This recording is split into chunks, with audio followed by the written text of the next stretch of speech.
Welcome to the Marvel Cinematic University podcast. I'm your host, Anthony Canton III, and we are here to discuss fight scenes, and in particular, final fight scenes in the MCU. All the 37 movies. You believe there's 37 movies? Incredible that there's been 37 movies. But we are here to rank all of those movies' final fights. And what can never be ranked, and what is always number one is patreon.com/MC University Pod. We could get our bonus content, such as Peacemaker's coming, y'all. It starts this week, so we'll be on it. Every single episode will be behind the wall. We're gonna get to that soon enough. And also subscriber mailbag, the entire back catalog of every single episode that we've ever done, which is now we're talking close to 5 years worth of stuff. So you get all that for $3 and our wonderful Discord where we have a bunch of wonderful conversations. And if you were in our Discord, you would be voting on our film franchise, which we will be doing in the very, very, very near future. So if you like to just give us a try, $3 for all of those things. And if you're watching on YouTube, like, comment, and subscribe. And with that being said, let me introduce my partner, my cohort, the wonderful super producer, Jake Christie. Jake, how are you? I'm doing well. I like these ranking episodes. It's fun to go back and forth to see where we agree, where we disagree. So I'm excited. And 37 movies. I mean, the thing that's more shocking is that, I remember that I think, Ant-Man and the Wasp was 20. The thing that's most surprising is that there's been 17 since then. You know what I mean? Yeah, it's nuts to think about in itself. And with Fantastic Four, we have hit that 37 mark. So before we get to the rankings itself, I wanted to ask you because I was asked by, and also I should thank our pal Storm Bennett who sent that idea Mm. over to us that we are doing, and he asked, he gave kind of like an inclination or a thought to like what the criteria would be for ranking fight scenes. And what I responded to him and told him was, I said, I don't know if my criteria will be controversial or not, or it'd be a little bit off the beaten path because I don't rank fights just by fights. I No. rank uh in particular, just to give people an example, and then I'll let you give your criteria too before we start. I think you have to look at the buildup of the movie in itself to said fight, obviously the visuals of said fight, and then what did that outcome mean, whether not just the physical outcome, the emotional outcome, the mental outcome. All of those things I feel are taken into account when I went back and ranked all of these. And how about you? So this might be a controversial take, but I think the MCU's final fights in particular are one of its weakest aspects as a franchise. I Hmm. think that because the thing about it is that the MCU is technically not that proficient when it comes to fighting. It Yes. doesn't have great stunt work. It doesn't have great visual effects. So what I was finding honestly when I was doing this, I'm like, I don't know how many of these fight scenes I should have loved. And so what I ended up breaking by, and mine can be pretty controversial because a lot of these that I have high up are not great fights by any chance, but I value originality and emotion so much more because that's what they have to have going for them. Like an MCU final fight scene is just never going to be as compelling on a technical or visual level as a Mission Impossible final scene or John Wick final scene. It's just the MCU is just worse at that, and I think that the MCU's strength is its emotional broad stroke storytelling, and so the MCU's their best fights, I think, are the ones where it's hey, there's a catharsis to it. It's fun. It's interesting. And so that's what I valued. And I also think that yeah, that it's when I go back to there are really only a handful of fight scenes in the entire MCU that I go back to because of the technical aspects of it. Like the elevator fight scene, for example, which is not eligible because it's not a final fight. Right. That is a technically great fight. But most fight scenes in the MCU are not, if they're interesting, it's because of a creative choice, not because something looks awesome. 1000%. And as I said before, I believe story build up and what are you feeling at that moment when you're watching it, and how do they convey said emotions are just as important as the actual fights itself. But to your point, you're right, it isn't their best quality. In fact, I feel like there's so many instances where the second act big fight is better than the Mhm. final act big fight. So I'm excited to get into these. So um, number 37. Jake, what is your number 37? My number 37, and I'm actually making some last minute changes as I'm thinking about it, as I'm thinking of my criteria. But number 37, there actually wasn't even a question. It's Iron Man 2. Oh, okay. We will talk about that. I We will will. also say, you and I might have slightly different criteria of what qualifies as the final fight, but like, even if I count a lot of it, Iron Man 2 is not high up. We don't have very long to get to Iron Man Okay. 2. Sounds So good. my number 37 is Thor the Dark World. Hold that thought. Okay. All right. So my 36 is Iron Man 2. And we can talk about it. And I'll just say this much. And I feel like you have much more to say than I do. I think the thing that stinks about this fight so much is how essentially how easy it is for them to dispatch Whiplash. Yeah. And it's almost like it's so empty because after all of the kind of build up to that degree that you think that it's going to, he turns into a Mhm. super big machine. All it takes is basically one shot, and that's it. What it feels like is, and I would not be surprised if this is the case. What it feels like is we cannot have Mickey work on the set for one more day. We need to kill him. That's what it feels like, and it's because it feels like they skip to the end of a fight scene where like the end being that they decide that they have to like shoot their beams into each other and it blows up. Like that is a way that a fight scene can end. Like that's not. I don't hate that, Right. but that's the first idea they come up with. Yeah, it seemed like they definitely were just trying. They hit the eject button on that so fast, and yeah, that's kind of why I had it as low as I do. Yeah. What's your 36? Captain America: Brave New World.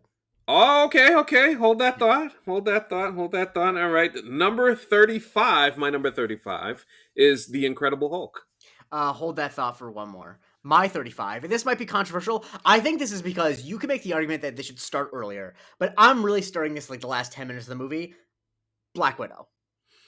Oh, okay. Hold that thought for me. Hold that thought. Oh, we are moving along, and my number 34 is Captain Marvel. All right, that hold that thought for a little bit. Actually, we're gonna have to have a conversation. But my number 34 is the Incredible Hulk. Yeah, let's talk about it. It's just, it's just like, it's just not that good. I don't know. Like it's not even like there's nothing about it that offends me. It's just like, Yeah, it's you know what it is the reason that we ranked Incredible Hulk as one of the lowest films simply was because you don't get any of the actual kind of feelings that make the Hulk a character that matters to the point that you care about a fight, and also just noticing kind of how the fight goes. There's no actual like real people in danger per se on the streets, as opposed which to are some clearly Montreal. that part too. So when you have that, there's a largely, to be quite honest, empty feeling watching it. Even if you want to make the argument that the actual fighting itself is interesting It's or looks adequate. good, it's okay. It's okay. But like overall, because of the movie not being good enough, it kind of takes all of the steam out of any potential feeling of watching the fight and feeling satisfied. And can I give a hot take, which I've been sitting on for many years? Sure. The Hulk smash is not earned. We don't earn that. That he doesn't. We don't lead up to that. We don't get the idea that he is now more. You know what I mean? Like it just. I just don't. I don't Well, know. he's not the Hulk that long in most of the movie if you really think about it. It's just certain stretches, and the idea that it's there because they have a line that they want to get off in the Mhm. movie, Yeah. essentially. Yeah. All right, let me go. Well, where's my Number 30? 33 is where we're at. Yeah, I'm looking for my My 33. 33 is one you already said. It's Thor: The Dark World, so we can Oh, discuss that. oh yeah. All right, we could discuss that. I found my 33, but go ahead.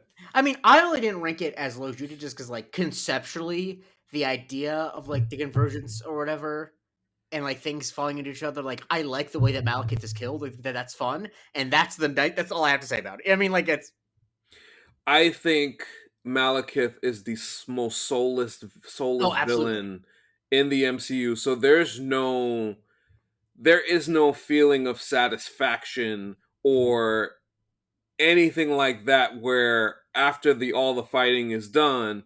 And also I just didn't like the use of the ether Infinity Stone. It's Mhm. not. It's just not like visually speaking, aesthetically speaking. It just was something that didn't work for me. So I would definitely, yeah, that's why. Like, if you, I mean, you have it ranked pretty low, but Yeah. to me, like, I think just the overall emptiness, and I Mhm. say this again as my criteria, like, emotions really matter and how it builds up throughout the film. And you never felt like anything about Malekith. He was just a villain that was No. just there.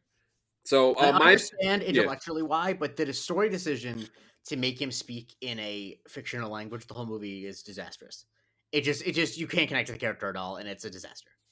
Yes, yes, yes. That's I agree with you on that 100%. My 33 is Ant-Man and the Wasp: Quantumania. Hold that thought for a few more. Okay. Yeah. Number 32 for me is the first Thor. Hold that thought for a little bit more. My 32, and this is probably my first hot take. Thor: Love and Thunder.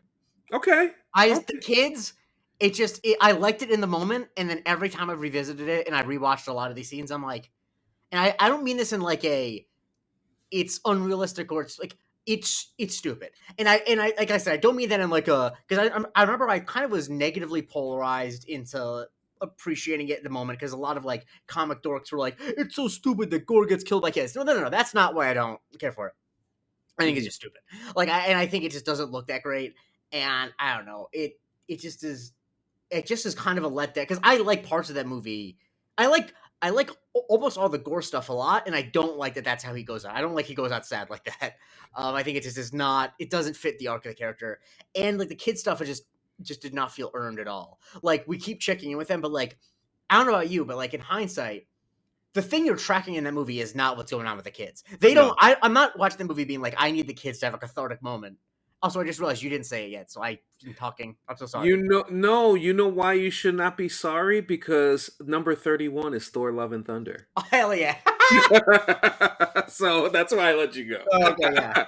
so Sorry. I'll say, to piggyback off your Yeah. point, that for me, I think Gore versus Thor versus Valkyrie in the second act is a Yeah. lot. It's just a lot Oh, better, absolutely. On the and fucking black and white planet, it looks awesome. it's a lot more interesting. And I just think there is too much of an emphasis and a focus on the kids. When, to your point, that's not something that in watching that movie that you were paying attention to. If anything, you were paying attention to Jane's story. You were paying attention to what was going to happen with Jane and Thor. Were they going to get back together? All that other stuff like that. That to me was more interesting. And then Gore's story overall. And to your point, again, another MCU villain going out very, very sad. All right, so my 31. This is also a hot take, but I actually don't think this is a hot take. I feel like this is people are gonna act like this is slanderous because it's a classic. But 31 Iron Man, the original Iron Man does not have a good ending. It doesn't it just does not register for me. But anyway, sorry, I realize I'm doing my thing. Yes, yes. Oh, Sorry. hold that Got it. thought. We will get there eventually. My number 30 No, is 31 you're your 31 was Love and oh yeah, Thunder. my Yeah, yeah. 31 was the Yep. Thor: Love and Thunder. And yeah, my number 30 is Eternals. Hold that thought for a good while because I rewatched that and I feel some way about it. I don't like Okay. the yeah, we'll talk about it. Okay, yeah, My yeah. my 30 is Quantumania. Um, Yeah, we can talk about it. them damn ants, like that really just fucking It's unfortunate because if you kind of fast forward to when Kang is beating the shit out of Ant-Man, mhm. that's actually pretty good. That's why it's 30 for me as opposed to 37. Right. And like if it weren't for that, then it would be at the lowest because there's no way that Kang should ever lose to ants, and I really feel like that's about as simplistic and as simplistic as you can make it. And unfortunately, Quantumania, one of the biggest disappointments in MCU history. Yeah, it's the thing is like a lot of these I tried really hard to divorce the movie from the final fight scene, right? Like I didn't want to overload like overly index based on how good or bad I thought the movie was. Right. Um, but like Quantum just does actually fail on every level, so like it's not like I can be like this part was actually good. Like whereas Eternals, I'm like I like this I like the fight scene more than I like the rest of the movie. I can't really do that with any element of Quantum. Right. Yeah, it's very Yeah. difficult. All right. So my 29 is Captain America Brave New World. We can talk about it now. I think the big thing for me is I think that the green screening in this scene, other than like the one Flash Thompson scene in No Way Home, this I think is the nadir of green screening in the MCU. I really mean that. Like the cherry blossom, just it looks, it's insane that they came out in 2025. How bad it looks, and that is not something that always. Like I don't expect these visual effects to look incredible, but I think that it completely, the scene takes place nowhere. You know what I mean? Like even though we Mhm. know it's like it feels there's nothing tactile to it, and like it is. I don't, power scaling is something that's not important to me. I don't actually really care that much about, like, people are like, how is the Falcon going to beat the Red Hulk in a fight? I'm like, that's what makes the movie interesting. But the thing is, having seen the film, I actually still don't really know what the answer to that question is. Like, I know it's like that he like got him to stop being, but it's like it's just at no point do I Yeah. actually believe that the same Wilson, the person we're watching, is able to make that emotional connection with him and do that. So like I just it kind of feels like, and I know that it involves, that it's about the cherry blossoms, yada yada, but like My at daughter Betty. at some point it does just feel like he turns back into Ross because the story needs him to, so Falcon doesn't die, so Captain doesn't die. 1000%. I just think this movie doesn't have any heat going into the final act. And I think the problem is when you already don't have any real heat or tension going into that final act, and a lot of the third act is stuff that you showed in the trailer, that's you are already undercutting Mhm. anything that will occur in that fight scene. Like a lot of the stuff that you see at the end, you see in the goddamn trailer. So it's already beyond the point you made about the cherry blossoms and the visuals itself. I saw most of that shit beforehand. Like that's I think that's such a huge problem regardless of like even like let's just say I hadn't seen it, at least you could be like, oh shit, like the Red Hulk, Mhm. he was kind of fucking shit up. It was kind of cool. It was no, I saw. I would say like 30 to 40% of the stuff that happened in that third act in a trailer. And I just can't, other than the fact that it's cheaper and the like yada yada. Hmm. Would any director telling you like what visually be interesting to say like, hey, this guy turns into the Red Hulk at the White House, a very dynamic location that's very famous, that could be an interesting setting. But let's have the final fight in a empty cherry blossom orchard. Like that is, it's so stupid that they're at the White House. A fight at the White House with a Hulk is fucking awesome. Why is that? With people around, again to the point of that of the Incredible Hulk point. The point of the Hulk being dangerous is there's people right in the Yeah. way and could easily get squashed or crushed or I worse. mean, one of the big things that, both Superman and Fantastic Four did this summer is Hmm. like, right, people are in these movies and like Superman to a greater extent, but like, Yes. right, like this is about saving people. And if the only characters in frame ever are the superheroes, it's like, it's just less dramatic.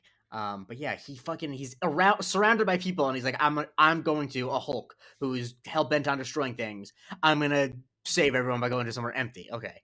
Yeah. Um, Yes, yes, yes.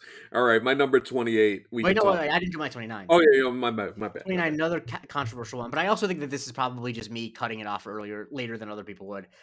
Captain America: The First Avenger. Okay, hold that thought. Hold that thought. Yep.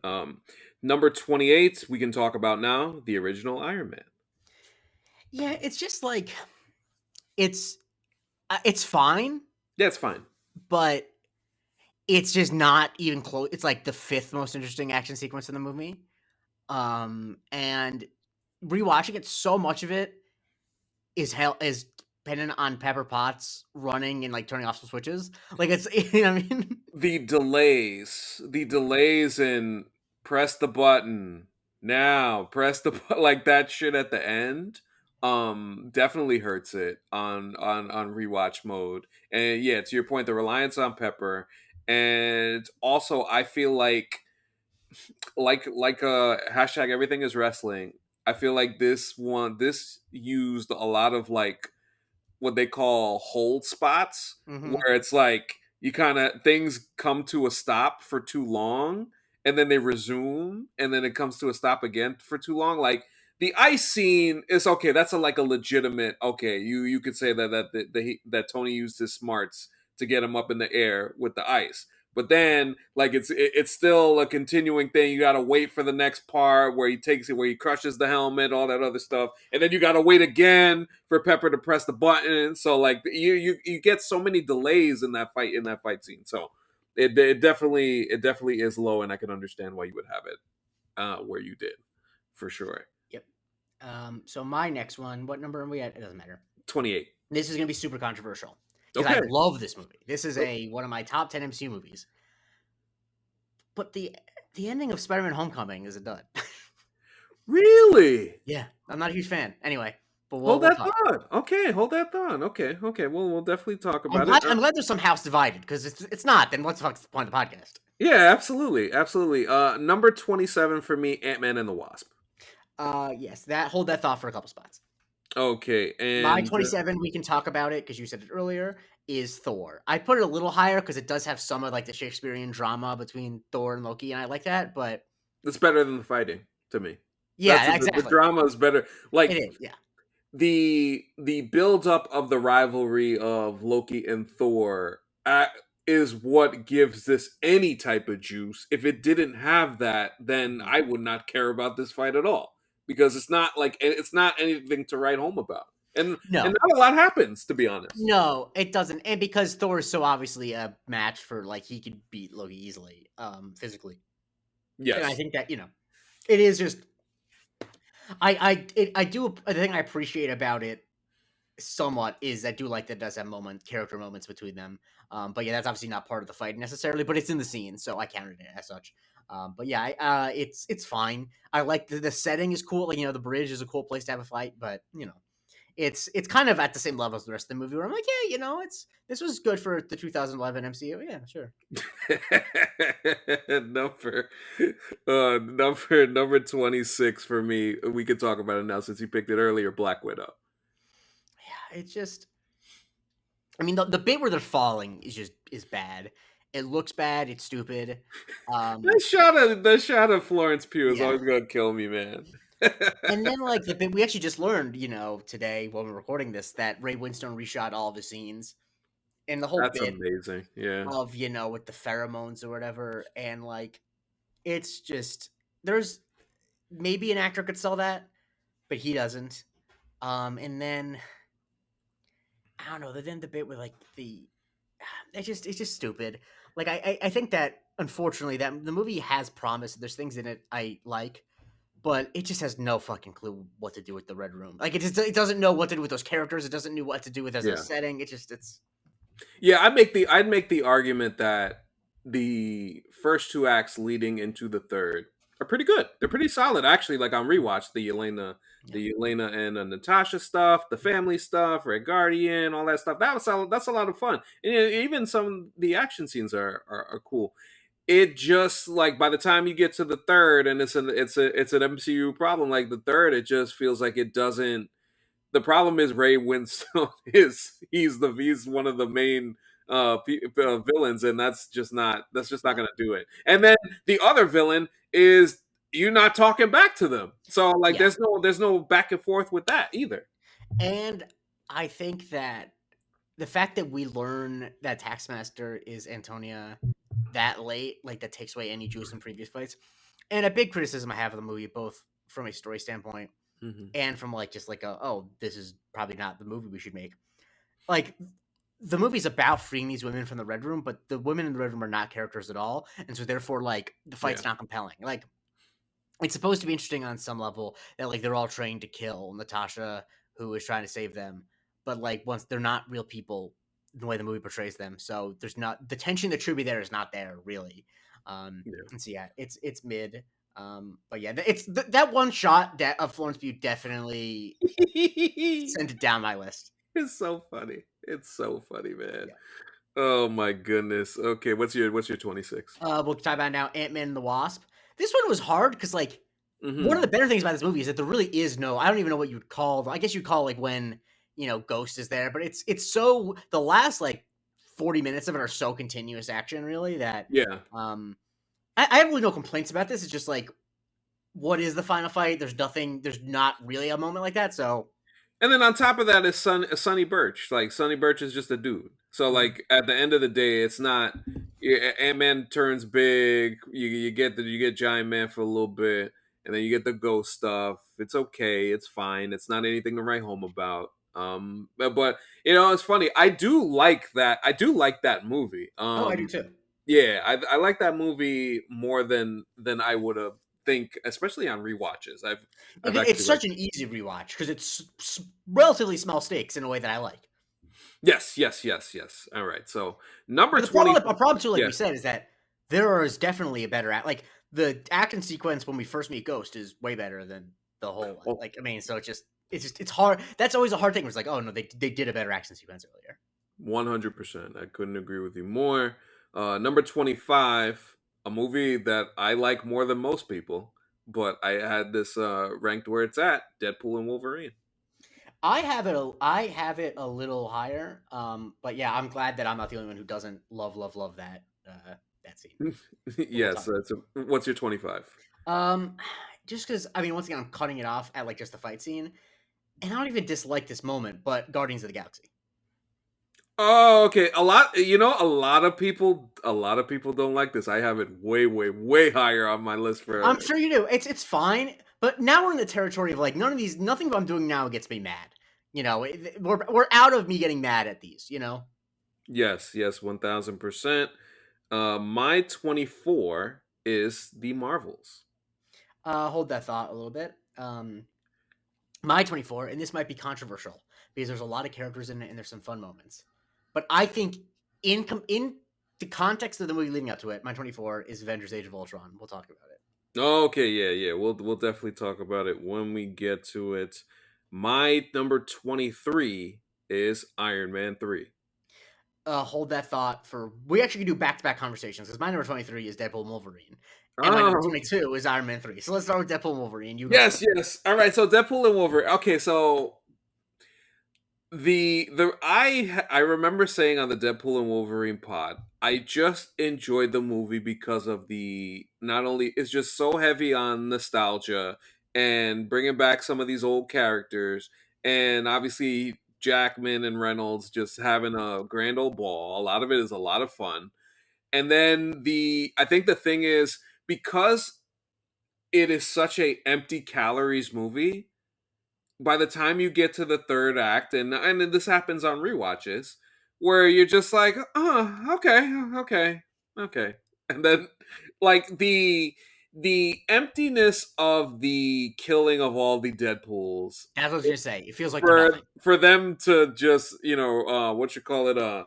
regenerate themselves is not the greatest thing in the world, and there's only so much that Madonna could save that last part of it. So yeah, that's where I landed on that one. Yeah, I also feel like the last moment of them like having the shit go through them or whatever is not earned at all, really, because like, and I'm not even someone who like needs this explained, but Hmm. when they point out the fact that the energy is too much and will kill them. And then it just doesn't, and they don't explain. Like, you can't say that you can't set up that it will kill them and then not explain. Like, what do they just like try hard? Like, I think you actually just do actually need to answer because you Like can say like logistically, yes, you yeah. can say the energy might kill them, and then they'll just try hard. But they specifically say that the energy will kill them, and then it just doesn't, and they don't explain why. Like that, I think is just like bad And, there's writing, no, honestly. and honestly, there's no reason that they should have said it because they both have healing factors. So like, you ain't even gotta say it. Just let them do the indestructible shit that they were doing the entire movie. But I think Yeah. they just wanted to find a reason to try and sell it to you because it's the third act and we got to do this, yada yada. Hmm. Yeah, it's just I don't know. It's definitely a low point in the movie, especially because they set up all these Deadpool's. Like to set up the fact that they're all Deadpool variants, and then to treat them just like the goons feels stupid. All right, but Iron Man 3, Yeah, let's talk about it. it's the jumping between the suit stuff is fun, and then it eventually gets a little repetitive. Yes, that would be my That would be my primary. That's basically I have the same exact thought because getting to see all the suits, but then realizing they're all getting destroyed is just Yeah, like, ah, and they're goddamn. all basically the same suit. Yeah, they're all basically the same suit, and then like Pepper versus Killian is like, I was like, all right, maybe we doing a little too much Yeah, with that whole thing at the end. With they all, it's so funny. They always make sure we gotta make sure that Pepper is involved in these fight yeah. scenes as well. It really is just like it's one of the things where it's like they have to justify the fact that they cast Gwyneth Paltrow, which like fair. You cast Academy Award winner Gwyneth Paltrow in a role that she's 1000%. way overqualified for. But at the same time, it's like this is why she doesn't remember that she's in these movies. But yeah, Yeah, it's fine. I think that I do wish that like a thing I think about when I go back to Iron Man 3 is that I imagine that there's a version that Shane Black would have made that is not under like a big studio banner that would have really leaned into kind of like the body horror of Aldrich Killing because there's cool stuff there and it yeah. doesn't really go down there. Like I think there's more they could have done with that power set that they don't do. But And also to Iron Man 3's credit, I is in watching it back. What you enjoy is Tony using the ingenuity MacGyver yeah, factor in that second act when the suit is not working and yeah, he's stuck in the snow. Like that was fun when mhm, he was fighting them extremist mhm. folks in the bar. That was a lot of fun. Exactly. That's the thing that makes the movie work for me is that is it's such a great way to zag in that trilogy where it's like okay what makes Tony Stark a superhero and the answer of course is his brain because like you know the suit doesn't make the man but yeah Exactly. yeah all right All right. So my number 22 is Black Panther. my number 22 is not Black Panther so hold that thought um Okay. my number 22 is the original Ant-Man. Oh, we can have that conversation because that's my number 21. I like some of the bits, but ultimately the fact that it just ends rather abruptly, and Very abruptly. yeah, it just is not. The thing that kept it, honestly, the thing that pushed it up as high as it did is that the stuff on the miniature train set is inspired. Like that's really good. That's where the movie's cooking, and when it's not doing shit like that, it's not as cool. Yeah, I think creatively speaking, that was a really fun choice.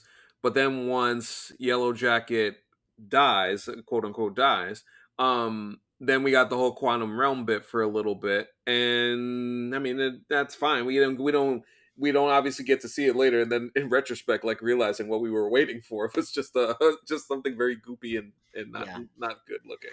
yeah. I mean, it's cool. Like I don't know. There's just it feels very rushed. Honestly, like there Yeah, should be a whole you could imagine a world where there's a 10-minute sequence where it's fighting all over Cassie's room. You know what I mean? Like yeah. you see every part, but they don't do that, and it's fine. I mean, it's not the end of the world. But yeah, Right. So what's your 21? my number 21 is Captain Marvel. Okay, let's have the So let me talk. the positive thing about it is it looks cool. It has a cool needle drop. The problem is that it's not a fight because she's just so overpowered to everyone else. Yeah, that's Um, really kind of what it yeah, is. Like you don't, and I get them trying to get that over because they want to show that like Infinity. I mean, Endgame is supposed to this person is supposed to come back and be a real determining factor against Thanos and stuff like that. But also like when you're just so OD more powerful, it kind of ends up like a lot of other MCU films, especially more earlier than later, where the hero just has a way too much of an advantage against the villain. It doesn't feel like what it should in a fight that you want to feel like that's compelling. At the least, I should say. yeah, it's yeah, there definitely should have been more of a balance. Like I get it. Like it ultimately like I don't even know if the problem is with making a Captain Marvel movie because it's like Yeah, you basically have to, this is for all the NASCAR heads out here, but you got to put a restrictor plate on her the whole time. And then you take the restrictor plate off and it's like, right, she's just going to go faster than every other car. She doesn't have the restrictor plate on anymore. So it's like it's kind of hard to explain it. Yeah, it's fun visually, which is why I have it a little higher than you, but you yeah. know, Yeah, her. That's the thing. Like, it's Captain Marvel kind of has the same problem as the Hulk does to a degree, where sometimes you gotta like in the Marvels. I feel like they nerf her a little bit. which I think they, is a good choice, even if it's inconsistent, I think you have to do that. Yeah, so I get why they do, but then also like that's kind of like the ends up being the main issue with something like that. But that I would tend to, yeah, that's why I had it. I just had it lower because it felt it, yeah, it just it didn't hit for me. It definitely didn't hit for me with everything. Like, you know what it is? So sometimes when you get a buildup of some sort, like with her trying to get past her issues, um I thought I would have felt like a little bit something more stronger and Mhm. a little bit more of a cathartic feeling Yeah, emotionally, but that just didn't hit because maybe because she was so dominant. It yeah. felt like Shaq in the 2000 to 2002 finals That's exactly right. going up against Todd McCullough. Exactly. All right, so my number 20 is Guardians of the Galaxy Volume 2. Um, hold that thought for a little bit. My number 20 is Black Panther. Which I'm glad that I was worried that putting it that low would be controversial, but I think that if the final fight of Black Panther might be the worst part of the whole movie. I think everything leading up to the final act is great. Then the last act's fight scene is kind of what I think, if more so, if anything, why there is a little bit of more revisionist history about that movie is because of the end, the way that the fight goes, and the way that it is very extremely CGI when they're in the train stuff. Yeah, it looks bad. It just looks bad, and in Yeah. a way that, like, once again, I don't ever try to be like the CGI police, but when the crux of the scene relies on the CGI looking good, like there's a fight scene, like this is not like if you need someone to like turn into a big blob or whatever, fine. I know it's not going to look realistic, but these are supposed to be humanoid characters wearing tangible Hmm. suits. It has to look real. If it doesn't look real, then it yeah, it just really looks bad, and the train stuff doesn't look good, and it's Yeah. disappointing. Yeah. So even if you get the whole ancestors line from Killmonger, Mhm. like everything you've seen before, just kind of it ain't hit because you know what? When Killmonger defeats T'Challa, Mhm. that meant something. That Yeah, felt real. and they're real people without wearing no CGI. They're just on a waterfall. Yes, and that felt like it mattered. That felt like it had stakes. So then when you get to this part, it felt the exact opposite. Yeah. Yeah, and there's just not enough going on topside to make it worth it. I really think that setting the fight underground to begin with is a mistake because it feels Yeah, unmoored have from them fight anyone. out in the open. You could still accomplish those same things Yeah. without having to use the whole CGI nanotech stuff, which that's a MCU fault of theirs. Hmm. All right, so number 19 for me, we can talk about it. Avengers: Age of Ultron. So my big problem with it is that it goes in an instant from being like all hope is lost to then immediately they basically win. 1000%. And it's not really obviously. It's like he just grabs his head and it's like, oh, it's over. Like, Is that the best you can do? Turns into it turns into the one of the easiest fights that you've seen. Ultron just goes out so sad. That's why I'm so curious how they're going to present him in this Vision show. Because the way that he goes out like a bum, man. He just gets cooked very easily, and it's almost like they had to kill Quicksilver just so like somebody felt so that at least he gave something. But I who? it's a common theme I have when I complain about fights or like issues I have. It's like you have to explain why a character who was previously losing the fight then gets up and wins the fight, right? Like that, and that's the thing. I think so many bad fight scenes don't. Even if it's just like they're trying harder, you need to convince me that. And if it's literally just that Vision like hacks into his brain with his fingers, like no, like that's bad. Like that's not interesting. Yeah, Because like then why didn't you do that immediately? it's a great point. It's a great point. But yeah, it's so funny. Like I think everything what I liked about it was we talk about the inclusion of people and people being in peril and the Avengers Yes. actually saving people. Tony saving the Hmm. family in the bathtub. Thor lifting up that car and throwing the person back up to Cap to lift her up. Like Hmm. you had that stuff. And to your point, you feel like, oh, okay, so the Avengers are actually saving people. This feels like a real problem, and then it's just not at the end. No, it's not. Yeah. So am I up next? Yes, I am. Yes, you are on your 19. Well, we can talk about the Marvels. which is Yeah. fun. But and I'll let you go. But the big thing is just like at a certain point, it becomes clear that Darben is outmatched. Yeah, I mean it's 3-on-1.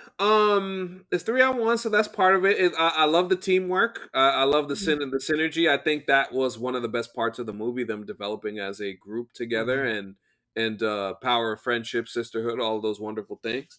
But yeah, the villain just doesn't add up to what should make a final fight feel like that. And again, the biggest thing that occurs and comes from it is Monica getting stuck somewhere else, as opposed to them defeating the villain means something, a little bit Yeah. more than anything else.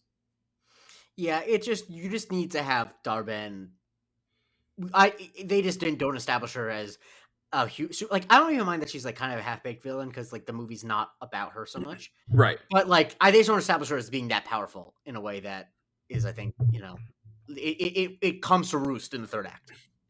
Yes. Yes. I would agree with you there. And yeah, yeah. That overall, like, I think the buildup of what the third act is more about the three main characters Hmm. getting it together, as opposed to this is this villain that they have to overcome. So Yeah. that's where that turns it to just being aight. So number 18 for me is something that we can talk about now: Captain America: First Avenger. So where do you start this fight? So I start this fight as soon as, so like they're getting onto that ship that the Red Skull Okay, is. so we start at the same place. Okay, I guess I just it's just not as big for me. Yeah, and I think what ends up happening is because of the feeling that I get when, because reminder to everybody, not a lot happens in this fight. No. And I have it ranked a little bit higher because of the buildup of everything Steve and Peggy went through to that point, and what ends up coming after that, and what that led to, and Cap going into the ice, and the whole idea of just looking at Cap's history in the MCU Hmm. being revolving around this lost love, and the reason that he lost that there was a lost love was because of what happened there.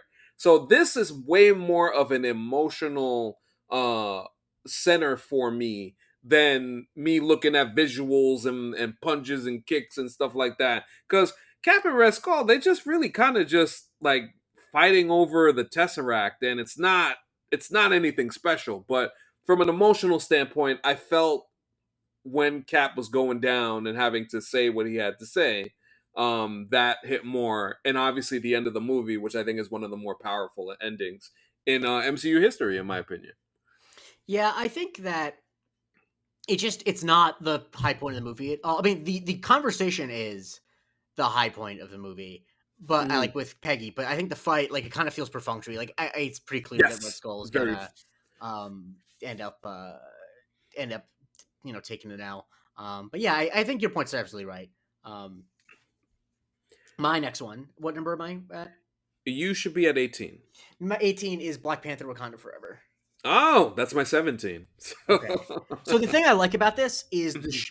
I think the Shuri Namor stuff is great. Shuri's beating the brakes off Namor for a lot of emotion. My big issue, and I want you to go in depth on this because I'm sure you probably rewatched this movie more than I have. The Yeah, stuff that's going on in the sea is kind of honestly incomprehensible and doesn't feel like the stakes are there. I'm And not it's interested in it. yeah, it's not that interesting. Yeah, okay. I'm glad we're on the same page there. Yeah, I'm not interested in what's going on with Ironheart and all of them other Talikans. The Namor Shuri stuff, it's physical, it's visceral. They get it in there. She's having that moment with Queen Ramonda. All of those things are occurring, and we get the same parallel that T'Challa faces at the end of Civil War with Zemo. So like you get a new version of that with Shuri. So yeah, I thought when Namor and Shuri was getting down, that was great. But yeah, the stuff in the sea, that's again where they feel like they got to do the CGI fight, Yeah. and sometimes them close quarters, hand to hand stuff sometimes just works a lot better. And it's a thing I talk about a lot. Where like the more elements in your scene that are almost fully CGI, the worse it's going to be. In the same way that the Black Panther final fight is bad because it's CGI characters in a CGI environment. Setting the scene, with all the other characters on the sea, with these Atlantic, these what are they, Telekin characters? Talikins, yeah. Yeah, that the ship is definitely going to be CGI because they're not going to be fucking taking a ship out into the ocean. These Right. characters are mostly going to be CGI because obviously there are makeup for some of them, but on a large scale. And then like the Wakandan tech is going to require people to do stuff that's impossible, so they're going to be CGI. So then you have CGI characters fighting a CGI fight on a CGI environment, and it one of those things can't be like I just think when I think about the scenes that don't work that are heavily CGI, it's like right because there's nothing that's going on is actually happening. Yeah, I think that's a big part of it.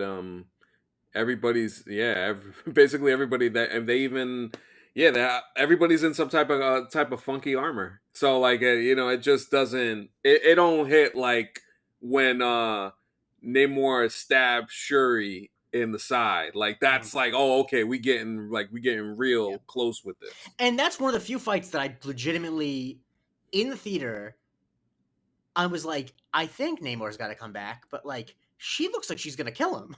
Yes. Yes. And I think it carries and that's where we talk about build up. I think throughout that movie, the reckoning of Shuri dealing or not dealing with the loss of her brother, then to lose her mom to this dude would push anybody to be like, I want to end this right here. And then to have the moment come to her with when a Queen Ramonda comes and tells her show him who you are. That I think it's a nice way to cement the end of that scene. But yes, if they had kept it to Namor versus Shuri, I think this would have rocked a lot harder. Absolutely. All right, my 17 it is. Yes. This is where I finally get to do it, and you can rebut it after I'm done because What's I up? know the ending gets so dumb. But I rewatched the Eternals final fight, and Makari is one of the coolest powers. It's unbelievable. I can't believe that they blew it. That the Makari giving Icarus the work in Eternals. Can I say That's can I yeah. can I say something before you continue? So the reason why I ranked this so low, at 30, was had nothing to do with the visuals. I thought the visuals were about as probably as good as we've seen Yes. the MCU do, especially the stuff that you talking about with Makari. It just didn't mean anything. No, I agree. I absolutely agree. I think that I gave it a high rating because I was blown away by like, oh wait, this actually is like visually interesting. That Technically sound, it's like it's technically really sound. good, It really good. looks good. Hmm. Like and not even just Makari, like Fina has like her power set's really cool. Face Fastos is really cool. Like Yeah, I thought it was just like, oh right, you want that these and what it felt like is like right, the director actually had an idea of what these powers should look like instead of like being dictated what it should look like to be easy. Like yes, I agree. there's a Yeah, lot of thought put into what it would all look like before they said action. Like the way that it's shot, like the wide angles and I mean, just some of the I really was like really impressed with the Makari stuff because so often there's such a huge issue of showing speedsters on screen, right?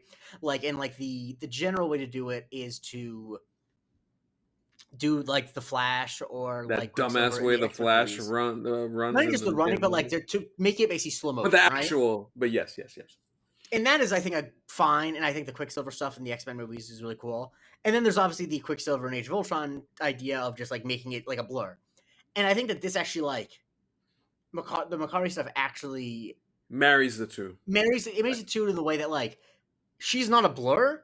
And the Yeah. big thing I think is so interesting about it is that she interacts with the environment in a really interesting way. Like the way that she like sweeps up the guy in sand and shit. I don't know. I'm like, fuck, this is really awesome. And then it ends with him flying into the sun, and I'm like, all right, this is why it's number 17. Yes, and yeah, and I like Fasto stuff too. Like that was cool. I really enjoyed that. Yeah, visually it's funny. Like visually, I think it's great. I just think with the characters and kind of the way that Yeah.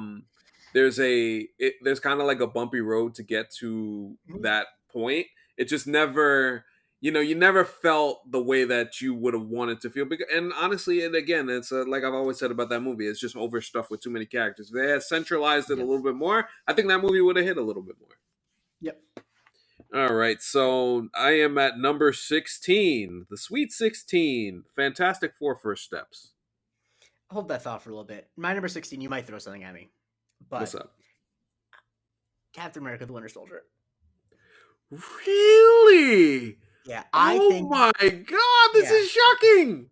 we'll get to it. I just am not. I think it's just it's. Yeah, we'll get to it.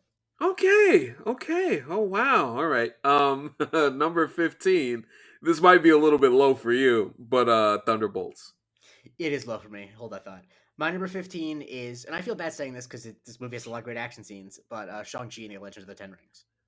Oh, okay, so we could talk about that now because my 14 is Shang-Chi. If it didn't have the stuff with the dragon, I would like it a lot more. Um, but it just, yeah. Okay, so I think, and it's funny, I remember when we potted, I loved on first watch in the theater, I kind of just really liked the entire movie and the what we got those first two acts with the martial arts and everything was really really cool. But from the point that Wenwu hits Shang-Chi with the rings and knocks him into the water, that's kind of where, Yeah. all right, like visually it's not the same. It's not what it was prior to that point. So that's why it's not higher for me. I don't personally hate it, but like that's where it kind of goes down and it's not in the top echelon of those Yeah. types of scenes. So I feel Yeah, you. it's once again another situation where like there are at least two fight scenes beforehand in the movie that are much better. Yes, yes, that's a big part of it too. Yeah, for sure, for sure. So, what's your number 14? Doctor Strange and the Multiverse of Madness. Okay, hold that thought. Not for long, but hold that thought. My number 13 is Spider-Man: Far From Home. Hold that thought for a bit. I like that one Okay. quite a bit. My number Oh, nice. 13 is Fantastic Four: First Steps. All right, Um, let's talk about it. the thing I like about it, and it's not we're splitting hairs here because we're at this point. Like I like these scenes. I like that it Yeah. gives everyone something to do. My biggest complaint with it is that it is at the end of the scene just an effort scene, and that's always hard to portray. That's like kind of that's the positive and negative for me. I think the visuals of Galactus were really cool. The Silver Surfer, really cool, and yeah, to your point, the it being kind of about effort, and then also I think a great point that Howard made on the pod was taking all of the people out of the situation, Yeah. and which not making it a little bit less of a overall global threat as opposed to what it's just about, like with this family trying to protect Mhm. their baby. Yeah, and I think that it's a really big good character piece, um, Yeah, and yeah, it looks good. Like that's the thing too. Like it doesn't. I'm not. It's a low bar because like I don't expect the MCU to provide me Avatar level visuals. I just need it not to take me out of it. And it is a bit annoying that in 2025 I'm still like, thank you for not taking me out of it. Two out of the three movies this year's finales didn't take me out of it. yes, yes. Where the hell is my number 12? Trying to find this joint. I know I. Oh, here we go. That's why I said it wasn't long. Doctor Strange, Multiverse of Madness, number 12. I mean, it looks so fucking cool that he's dead. Yes, I Death think Strange this versus this one Wanda. might be the one that's most hurt by the fact that one of my favorite action sequences in the history of film is a few minutes earlier. But like, Yes. I mean, if the music fight scene was the final fight scene, this might be number one. Yeah, that's the only thing. The music fight scene is so cool. It's so cool, it's so efficient. This I don't hate at all. I think I like America Chavez getting a few hits in on Wanda. Then obviously Dead Strange coming back was a nice visual too. A bunch of rocks falling on Wanda is not like the greatest way to end it, No, but what you call it? Yeah, I don't like once we're in this range, like we're talking about stuff that we legitimately exactly. like. Yeah, yeah, yep. All right, my number whatever 12 is Yes. Guardians of the Galaxy Volume 3. Oh, that's my number 11. Okay. The only reason I have it not in the top 10 is that there really isn't a final fight with the big bad, which is fine, but for this list, it's not. It doesn't have that satisfying moment. I'm glad. I think for the context of the movie, he doesn't deserve it. He deserves to get his face ripped off. Yes, yes. I think that's the thing that hit home for me. The feeling of satisfaction with that ending was very, very, very, very high. With him getting his just desserts for all the shit that he did in that movie. But yeah, to your point, I mean, you have the needle drop with the what you call it on the ship. That was cool. But yeah, I think that's why that's why I had it at 11 myself. It's not quite top 10, but it's right up there with Yeah, fun. and my number 11, we can talk about it, is Guardians of the Galaxy Volume 2. Yeah, tell Well, the me thing why you about it have is, it this high. I think that, like, because that's a movie that I'm up and down on. I actually like it more every time I rewatch it. But I think the thing about it, which I like about the final scene, is how um I think it has one of the better needle drops, Fleetwood Mac needle drop, and also I love that it's spurred on by just like pure rage, like, and it's one of Chris Pratt's better acting moments. And I think that like I talk about how I value creativity so much.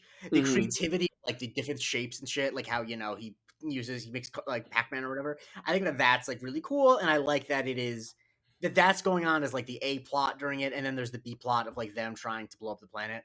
I feel like is it's I think it's really interesting, and I like that the the the way that are able to get around the problem of how the fuck do you defeat an enemy when the enemy is a planet. I Yeah, think they solve that pretty well, and so that's why it's my number 11. I don't.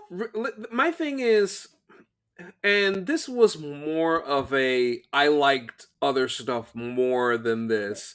Um, this being punctuated with the Yondu death was great. Yeah. I just think from an emotional standpoint, I think that hit, and and Rocket making sure that nobody else goes back to try and save Peter to save them was kind of a very it gave a like a almost like a pre insight into his character for Volume Hmm. 3, which I thought was really cool.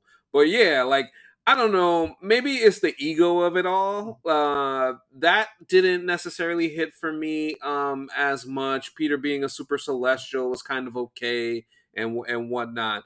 And I think Guardians 2, while I think in our pod review all the way back when, I think I was probably a little too harsh on it. I think we all Um, were. yeah, I it's compared to the other two, I think Yeah. it's definitely a step down. So that's kind of my my thinking on that All right. and where that scene kind of Now we're in the lands. top 10, though. We are in the top 10, and we can talk about something that you rank pretty darn low. Spider-Man: Homecoming. Talk to me. So the thing about it is like it's to me like him taking down a plane and him being under rubble and him, using his web to take down the vulture. Like those are all things that I think would be like a cool second act thing to happen, but Hmm. they don't feel. And I think this is part of the movie being small scale. Is like none of it feels like wow, that is like such an achievement for Spider-Man. Like all those like individually, they're all like interesting ideas, but none of them to me scream like big finale. And I don't even know like I don't know. I can't really articulate it much better than that, but like none of them feel like a big punctuation on the movie, especially the bit where he brings Vulture down. Like that just feels like like they needed a way for him to dispatch him. So the thing that you mentioned about smaller scale, I think what serves this for me is the rubble thing is important because of a connection to a comic book Hmm. scene, comic book page that I remember vividly as a child. So that like Hmm. it's one of my initial Spider-Man readings, him lifting up the rubble. So the fact that we see that was pretty damn cool. And I think a very underrated thing about this particular fight is at the end when the vulture is defeated but his suit is about to explode and he's Yeah, I like still that. trying to go after that continue, and Peter's like, what are you doing? I'm trying to save you. Just a little like, and I like that. Yeah. that's another Holland, that's another just Hmm. Holland, like, doing work as an actor there, that I really enjoyed. So that stuff happening, and the lesson paying off, like if you're nothing without the whole you're nothing without the suit speech that Tony gives him, Hmm. like he finds a different way to get it done, and Hmm. that ingenuity is why, and the fact it's Spider-Man. I just Absolutely. love I just love that learning experience for him. Absolutely. I have no disagreements. I just you got to Oh rank them yeah, somewhere. yeah, I feel And you. yeah, my number 10. I'm surprised that you have this higher than me, and I'm happy. I thought I might have been ranking this too high, but the original Doctor Strange. Yeah. Hold that thought because I have Doc. Where do I have Doctor? Wait. That's your number what 9? 10. Number Number 10. 10? Oh, okay. Yeah, hold that thought for like one spot. Yeah, yeah. All right, what's your number 9? My number 9 is Thor Ragnarok. Hold that thought for a bit. My number 9. Let's talk about it. Thunderbolts. You go first because I have plenty to say. Yeah. The Thunderbolts. While And you there don't are have to explain because you had it like above average, so you don't have to explain like anything bad about it. It's Yeah, I don't think it's yeah, I really don't think it's anything bad. I think the ingenuity and the creativity of the power of friendship, getting through depression, the chat that Yelena has with Bob about those things and Bob explaining why he feels the way that he does, I think is just I think it's a very beautiful way of storytelling the stuff that they kind of hint throughout the film with all of the characters kind of dealing with their own situations and their own emotions and stuff like that and you will one of the more emotional closings to a third act on that situation, them all holding Bob, like that was Mhm. extremely emotional. So it's definitely not for lack of being good or anything like that. I just like some other stuff more, Of but I course. like that one. But go ahead. The thing for me is I just love how it does a thing that sci-fi storytelling is able to do, which is to literalize emotions, right? Like that, Mhm. and because so much of the movie is about how these people who clearly are unwell and are, in the case of everyone but Bob, like taking these mercenary missions to clearly try to fill something in their life that they can't fill, and like no matter how many people Ghost kills, no matter how many people Yelena shoots, or how many people John Walker punches, Right. they're not gonna they won't solve the problems. And so like I love thematically that like the way that they, in order to solve this problem, they have to not fight. But the fact that because it's a sci-fi movie and because things can exist in a character's mind with like a crazy mind palace or whatever, it can still be an action sequence. Like Yes. it's not just a conversation. Like it is an action sequence, but the action sequence is literalizing the emotional work that they're doing. And I think that that is like really impressive to me. And with my rubric being creativity above all else, basically, Hmm. I think it's really really strong. I think that it's I think it just really impressed me that they didn't try to come up with some cockamamie scheme of like, because like Bomb in this Century State, in his like his whatever how am I forgetting his what's it called, the Void State, they're not going to beat him, right? Like, and so I Right. like that they find a way to make it work. And I don't know, I think the fact too is that like it's actually an interesting action sequence too. It's not a letdown, like Yeah. Juliana does have to jump over shit. Yeah. Pretty much. But it's really good. I love Thunderbolts, man. Um, all right, my number 8 is Doctor Strange. I love this scene so much. The ingenuity is I off should have the put it higher. charts. I should have put higher, but I'll keep where it is. Yeah, I think just honestly like the creativity, the idea of just annoying somebody to win is just I love it and Doctor Strange being such a dick to Dormammu is just incredible. I love it and it's punctuated by not only him I feel like the character from an origin story standpoint really coming together very strong at the end and then also the reverse that happens with him and Mordo I think is still to this day something that I wish that they followed up on because I think it was a great storytelling point with them two and the Ancient One and how that whole growth and change between the both of them happened. But yeah, the Dormammu stuff is just awesome. Because the thing too is that like obviously his growth of the movie is to become more selfless, right? And that's like a very Yes. classic comic book character arc. But I love this ending for that because like usually a character being more selfish is like sacrificing themselves, like standing in front of a bullet or whatever. But like he is literally damning himself to possibly be stuck in eternity with Word. Dormammu. And I love that but like I like the fact that it is him annoying it because like even though he is being selfless, he is also still an asshole a little bit, Yes. Like it's melding it. I love also the acting, just the intonation, the acting intonation choice of um when Dormammu's finally like, no, make the stop. And he says the same line. He says, no, Dormammu, I've come to bargain. Like, Yeah. that's so, like, Yeah. I think that it is, once again, it's another situation like with the Void where it's like, you kind of watching, it's like, how are they going to defeat this, like, interdimensional beast that, like, eats galaxies or whatever? Like, Right. he's not going to punch him. It's like, no, he's going to annoy him. It's great. Yeah, I love that one. So I think it really kind of changed. It's so funny that that movie I really enjoy so much more on rewatches. It just really kind of hits more for me. And yeah, that final act fight punctuates it for sure. I would say it's the rare MCU movie where the third act might be the best act. Yeah. Because the first act is definitely the worst act, which is usually the first act of the MCU movies are really strong usually, but the first act is definitely the weakest act of that movie. Yeah, they try and put over this idea that Stranger Christine are a thing, and it's never hitting The or thing they feeling don't like anything. hit is that they want to make him like a really massive asshole, which like fine, but they're also trying to do that at the same time of him being Christine being a thing. It's like I don't believe one of those things, and he plays the asshole better. Um, Yes, also, like, how the fuck could you do that to Rachel McAdams? That's so fucked up. It's so fucked up that he does that. I Um, know. all right. What number are we at now? 8. That's My your number 8. 8 is Spider-Man: No Way Home. Spider-Man, no, hold that thought. A few spots. My number 7 is the original Avengers. Hold that thought for a couple, maybe as many more spots as you can imagine. And what's your My number number 7 is 7? Spider-Man: Far From Home. Spider-Man Far From Home. Yeah, let's talk about it. I'll say this, and I want because I actually don't have anything complicated to say. I think I think the last like minute of this fight is some of the best action the MCU has done. Period. Like the hallway stuff, I think is just like it's in terms of like marrying power, marrying visual effects, and marrying character specifically. Because this is a big character moment for Peter Parker. I think it's perfect.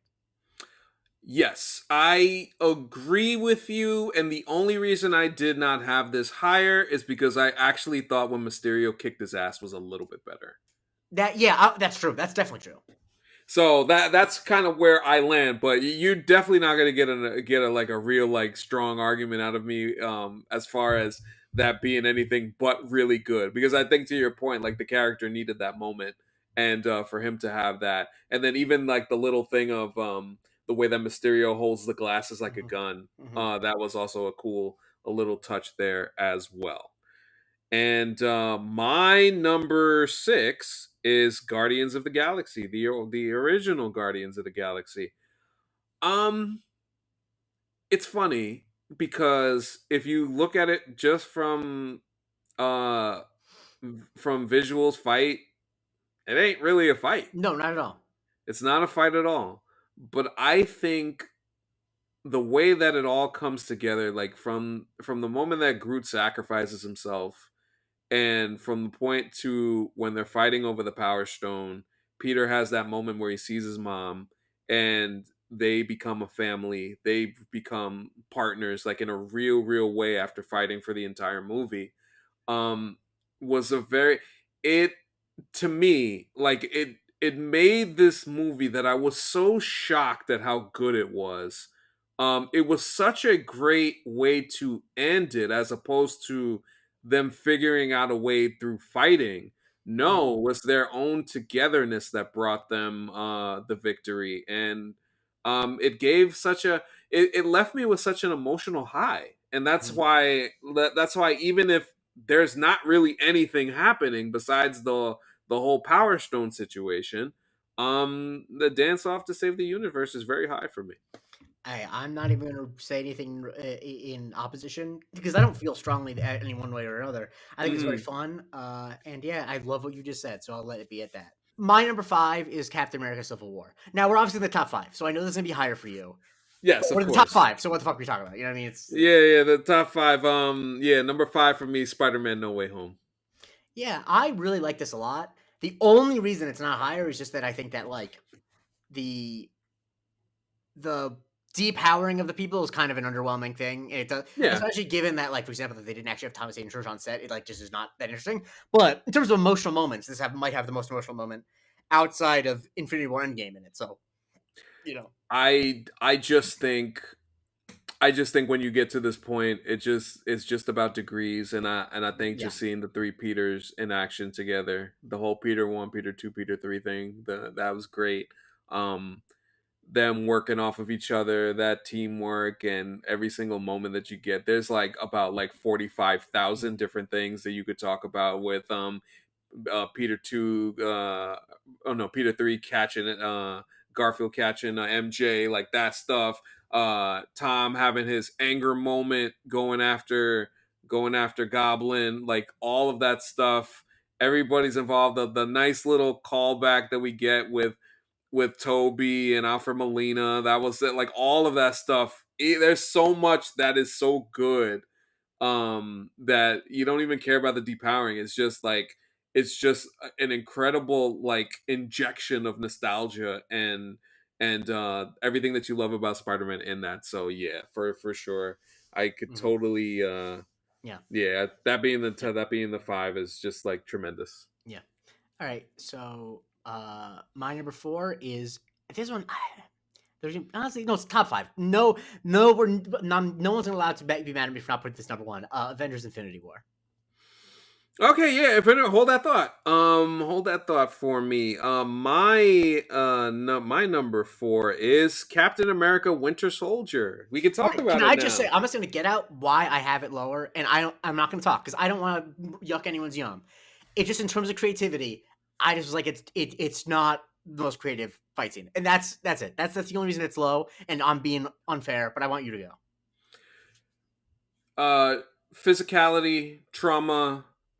Steve really at a point where he really does not want to fight Bucky, but realizes that he has to. The fact that Bucky fucks up Steve in a good portion of that. I think the physicality of this it kind of ups it for me. The physicality plus the trauma that both Steve and Bucky in dealing with each other, their relationship, and also everything that's going along with the whole Hydra back and forth. I think that was very well done. I just think it's a very I think that movie is just a technical marvel throughout. And I think the fact that they got down to the bare bones and just kind of fought it out with Bucky and Steve is why I really enjoyed it. Absolutely, absolutely. Definitely, it's very physical. It's definitely one of those fight scenes. It's like one we'll be talking about in a second because you held that thought for it in a little bit more, maybe more than a second. It's one of the few MCU fight scenes where like, oh, these people are fucking hurting, Yes, and yes. that because usually even in the most intense fight scenes, it's like, they're it's a little scratch. Yeah, yeah, yeah. You really feel like it's yeah, they're getting into it. So now we are in the top 3. All right, my number three is Thor Ragnarok. Okay, let's talk about it. So I think the thing that this pulls off is the thing that so many MCU fights try to do and is unsuccessful is having multiple fights going on at once. And obviously, the one that's most successful at it is my number one. Spoiler alert. But it has because it has the distinct stuff with Valkyrie, it has the stuff with the Hulk, it has the stuff with Thor. And I think that like if I can borrow a Gen Z parlance, it's like a lot just there's a lot of aura moments. Like it just is like really It cool. I does. mean, the bit where he first starts using his lightning powers, aura moment. The bit where Valkyrie comes up with all like the fireworks going up, aura moment. Like the bit where the Hulk tackles Fenrir, or like it's just like So much aura. it's just so cool. The And I think farming is that out of like control. the bring back immigrant song I think is such a fucking awesome choice. It is such. I mean, everyone knows I love this movie, and it's and every time I go back and watch it or I watch a clip from it, I'm like, I keep thinking like, Taika's on fraud watch for everything he's done since then. Is Yes. this bad? And I'm like, no, it's not. It's still good. I keep being afraid that I'm like, this was also, you know what I mean? Like, I keep being afraid because he is on fraud watch. No. Obviously, I You mean, some people would say he's fully a fraud, but he's on fraud yeah. watch, in my opinion. This end to this movie was fantastic. I've always said that the needle drop with Thor with the lightning, that's his 55 in the garden. That was just tremendous. Everything that you mentioned about Hulk getting his moment, Valkyrie, Loki, all of them folks getting their moment, that was a lot of fun. And Scourge getting his moment with the two even Scourge, M16s. yeah, Scourge getting his little sacrifice on. And And it's so funny that you don't even care that it's not Thor that beats Hela, it's Surtur. No. So like that whole situation is funny in itself. But yeah, this is great. You not good. Yeah, I Yeah. feel great about that. I like that one. Yeah. All right. Your number three. My number three, Avengers Endgame. Avengers Hold that thought. Endgame. I was doing that's my number two. Okay, Um, cool. yeah. So I already know what your number one is. Wait, no. What did you say? Oh wait, no. Sorry, I don't. I don't. All right. Avengers Endgame. It's my number two just because in terms of on it, I'll say this on a if you were to take like a average by minute, this would not be my number two. But in the sum total of awesome things that happen in it, like fuck, what Mm-hmm. do you want me to say? You know what I mean? Like it's a scene where with Cap grabbing the hammer. It's the scene with On Your Left. It's the scene with I have no idea who you are. It's a scene with I Am Iron Man. And like so the fact that all those things It's happen in the same everything. scene, I'm like, fuck it. I wanted to put it lower because it's corny to say that Endgame has a great fight scene. Yeah, and pizza's delicious. But like, what do you want from me? Avengers Endgame is the chocolate cake, and Infinity War is the filet mignon. That's how I view both of those movies. And Yeah, I think I just love I just love everything that happens when we get to the end. Like the paying off of the Cap with the hammer moment is just like ridiculous. It's one of the more like ridiculous callbacks that makes sense and actually works. And you just think about like the entire MCU's canon up to that point, like just follows through. Peter and Tony reuniting, hugging, and then obviously Iron Man sacrificing himself. Just like really it's an incredible way to close that chapter. Just say you can't say anything better about it than that. It's just as good as it gets throughout the way that it finds a way to include almost everybody, basically. Mm-hmm. Yeah, it's really special. All right, you're number two. Number two, boy, number two and number one were really very very difficult. But I go number two, Captain America: Civil War. Yeah, I mean, so I this is the final fight, like the just kick his ass because I think it's. I mean, when I think about a fight, when I was talking about a fight where someone's getting hurt, this is the number one example of it. Personal, no, this is and I think that's the thing. It's the entire buildup of the Tony Steve arc to that point was stuff that they had kind of kept under under the hood for a while. And I was rewatching Age of Ultron the other night, and that scene with them on Clint's farm, and where Tony goes like the Tony goes with the whole like what you call it. I don't like people who don't have a dark side. And then when Steve says you haven't seen it yet, who knew what kind of foreshadowing that was? That I mean, Jesus Christ! They really just they're so Tony wants to fucking kill him in a way that like is not really that shown that often. The moment that he finds out that Steve knew, that thing turned into something else, and it's so personal, and that's what I love about it. And then Tony still at the end, even when even like when Steve was like he relents, he could have killed Tony there, Mm-hmm. but he relented, and Steve won the fight. And Tony probably felt like a way about it, not only physically but personally, because he ain't want to lose to Cap. Mm-hmm. He still gets off that final line as my dad made that shield. You no, this is not you. This is not you. And it reminds me of Avengers where he says there's nothing special about you. It just came out of a bottle. Yeah, So like all of that personal stuff, yeah, it's right up there. it's the beef that makes it special. Yes. Yeah. So my number one is 2012's The Avengers because like this one the final fight's like 30 minutes long and It's great. it's just like a Yeah. concert. It feels very much like it really makes you wonder like what happened with Joss Whedon. I mean besides the other stuff. But yeah, it's so this the one thing about it is that, like spatially it's really well done. Like you can follow the action really well. It gives every character something to do. It really like it has multiple things going on. Like I mentioned, this is the best example of it. I think you have the stuff that's on the ground. You have the stuff that's going on with the T'Challa. You have the stuff going on in to Star Tower, and it melds it all together. It all feels like one battle. Yeah. And then the end obviously is Tony it's super cathartic, and so and you obviously puny God, you have shit like that. Like it feels like what you want a team up. Like, there's a reason why it was so groundbreaking that it worked. It's like, fuck, like, because I think that there almost was an. I was not having these conversations at the point. That's this point, but I can imagine the comic book readers were like, well, team up comic book issues are usually like this, where it's just like something so crazy they'll. And like this actually feels like it's putting it on screen. Like they actually just did it. They made an action sequence that is fit for six superheroes. You know, it's not just like six superheroes Yeah. in a regular action sequence. Like, no, the last half hour of the movie is a big action sequence. They made the template, and nobody knew that this could work in that type of way to this point. And the fact that they were able to get it to work and work so well, and to the points earlier about having people being involved in the saving, like that plays a huge role in this too. Beyond like all of the visuals that you see, um, and yeah, like the lines paying off from earlier in the movie, Tony being the one to sacrifice, going up in space with the rocket, that like all of that stuff like comes back and plays in, and all of the visuals to that point were fun. The Hulk being the Hulk, like that's something that we've been talking about, like we wish for the Hulk of yesteryear. So that's a great point too. And yeah, you get to see everybody, to your point, gets stuff to do. And honestly, it's very good. It's very good to great. Like this is the stuff that we think about, like going back. I mean, think about it.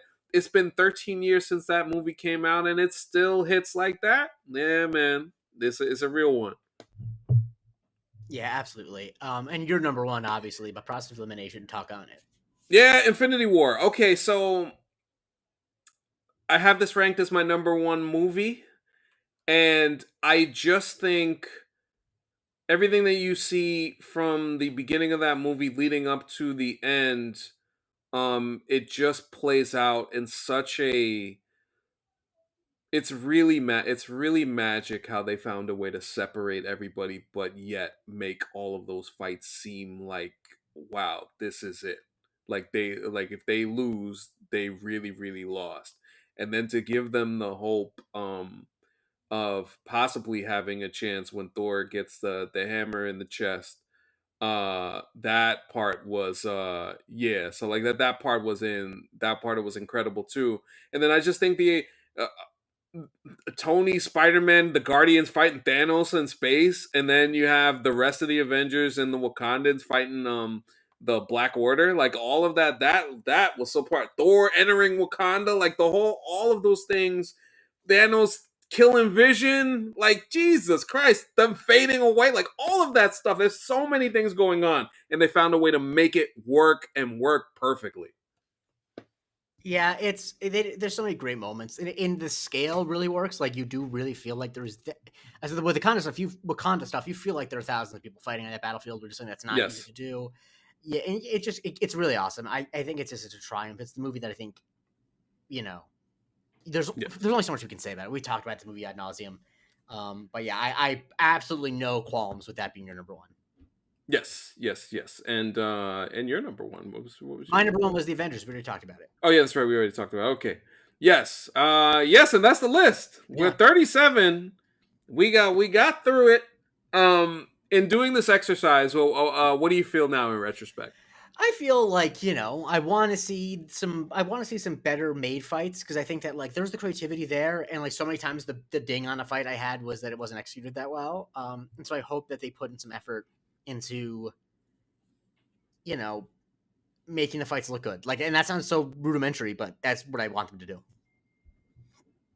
Yes, Destin Daniel Cretton. I look forward Yes. to what he has to offer with this Spider-Man movie, and if there's any if there's any inkling, it seems like we are in for something very special. So I'm very excited to see what they have to offer with that. But then just overall thinking about the list, it's like once you get down, I would say like even till like 20, you're like you forget. Like people always forget the revisionist history on the MCU is always hilarious, but it usually delivers. But I think the point that you made at the top that I think is something that probably hits home with me more analyzing and going through this list is its lack of proficiency in these final act fight scenes, and it is something that they need to get better, and hopefully they do as things continue to evolve in filmmaking for sure.